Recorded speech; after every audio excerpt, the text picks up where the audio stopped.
It's a damp Saturday morning. I don't feel like crawling around underneath the bus and getting a wet behind. So we've switched to the inside.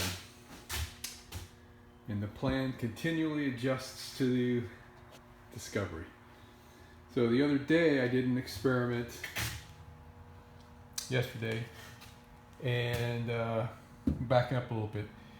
Most everything in this bus is screwed and glued together. If you look right here,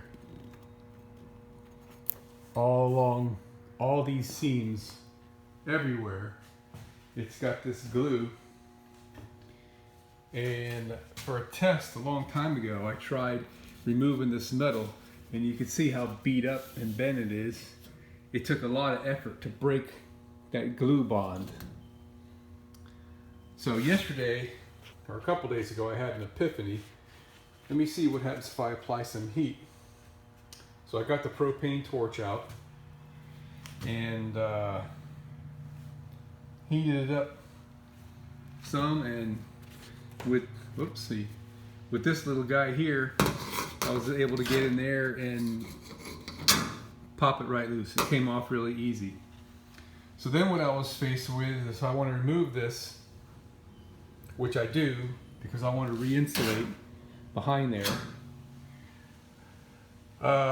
It's connected, well, it was connected.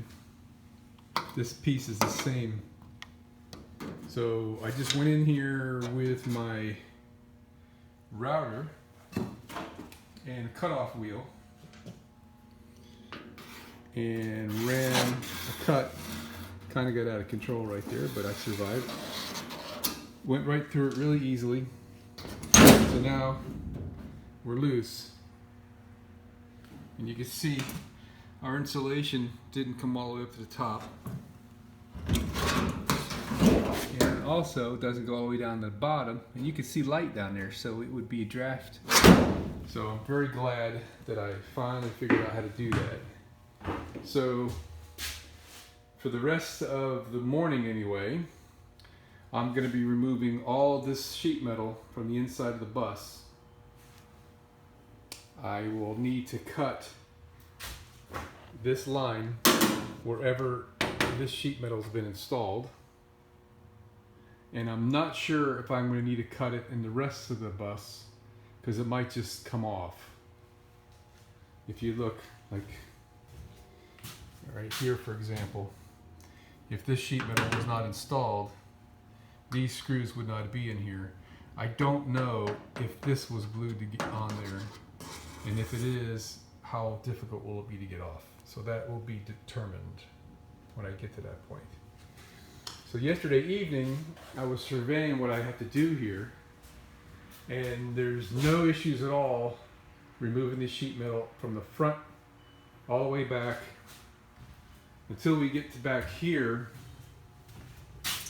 And then we've got this piece at the top, which is on top of this, and this has got that glue in there too. So I'm probably going to leave this piece in. It may not look like this when I'm done, but it has a pretty good strength being attached to the ceiling. We've got screws here, there's a brace behind it, that gives it pretty good strength. Just the fact that it's a long piece of metal gives it plenty of strength. This wall right here is going to be covered with plywood, and that's what my air conditioner evaporator unit is going to be attached to. So I need some pretty good strength on this. So for the rest of the morning, I've got plenty to do. And we'll see how that goes. And you see how many screws they put in this thing? It's like, are they kidding me? So anyway, I'm going to start by making the cuts first. And maybe, yeah, we'll see how that goes. I brought this tool in here so I can get this rubber thing off. Some of these screws, the screw heads, are gooped up pretty bad with the paint that we put in, so that'll be a little bit of a challenge.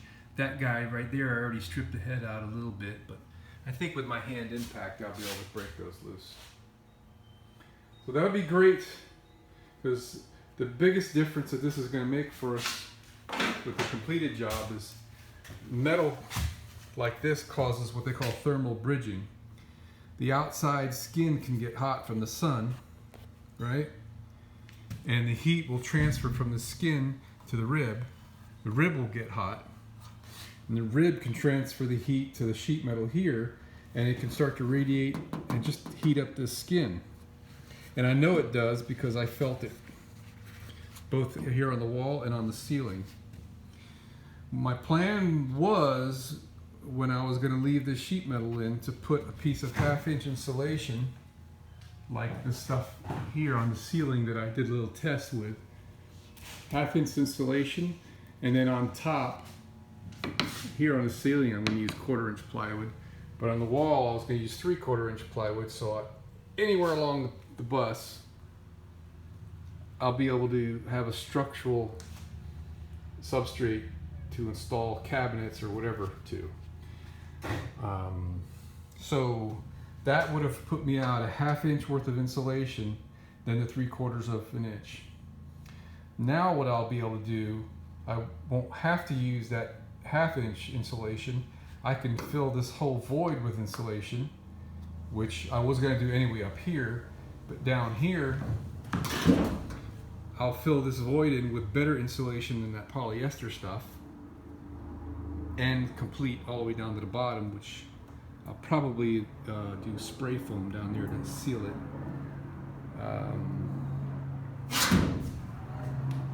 So I won't need to have that extra 1/2 inch of insulation on the outside of this, which will save me 1 inch overall on the width of the bus, which we got limited space, so 1 inch, hey, that's something, right?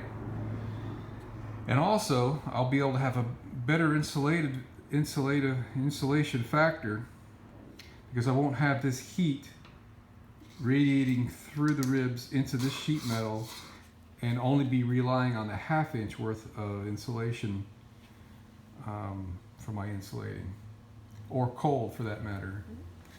So that's the big deal. I feel really good about figuring this out, and the reason why we're doing this now is I kind of just morphed into it because I've been wanting to figure out, as I talked about yesterday, how to secure this top edge, which I had figured out using these little brackets will be adequate. And then I was also in the area of, well, how am I gonna, cover this with the plywood, and how we're gonna make the transition, because this is not a straight vertical line. I guess you can see it in the video. It's straight from the ground or the floor up to here, and then from here up, this member, not only is it canted in, it has an arc to it. So I'm gonna have to deal with all that when it comes to putting the plywood sheeting in here. And so then it had me looking into, well, how am I gonna make this transition, and the epiphany of using the heat to soften that glue, and I'm doing that now. So I'll see you later. All right, got her done.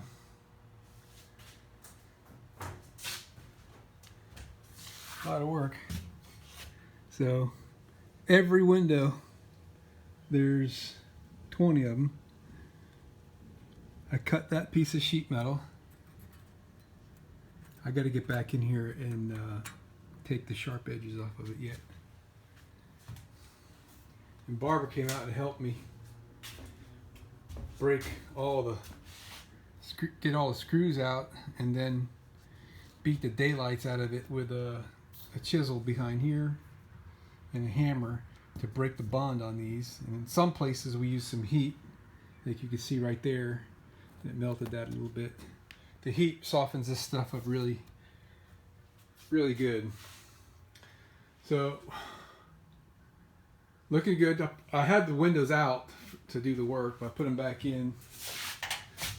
But we had kind of a near miss injury working right on this window. The 3-inch diameter carborundum cutoff wheel exploded, and I had all my safety gear on. I had my face shield, where I don't even know where the heck that thing, oh there it is. Had my face shield on, and I had some nice heavy duty gloves on, and this very piece hit me in the hand right about there. It was red for a while on near that knuckle. I'm sure I'd have been in the hospital getting stitches if I didn't have those gloves on, because this thing hit me really, really, really hard. It hurt. So, thank goodness I had the clearness of mind to use all my safety equipment. So, it's all good. Now we're ready to take this to the next step. We have choices. The weather has turned out beautiful, so I think I'm going to work on the outside of the bus. But we got these things. I think we'll be putting 2 on each one of these panels. And then we'll be able to caulk the outside and probably the inside as well. Caulking the inside is just for peace of mind, I guess. It's not going to really do anything. I say caulk. I'm going to use Gorilla construction adhesive, the same stuff that I used on that. I like it a lot. Really good stuff. Really, really sticks well.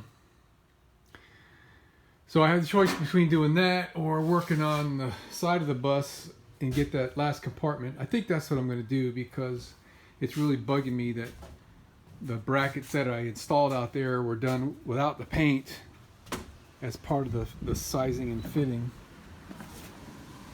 and they're rusting. So if I can just get this done, I can take that out, bring it in the house, clean it up, OSPO it, and then start painting. And I think tomorrow is going to be good clear weather. So yeah, I'm going to work on this. Ground is dried off from this morning's rain, so that's good. Yep, that's what we're going to do.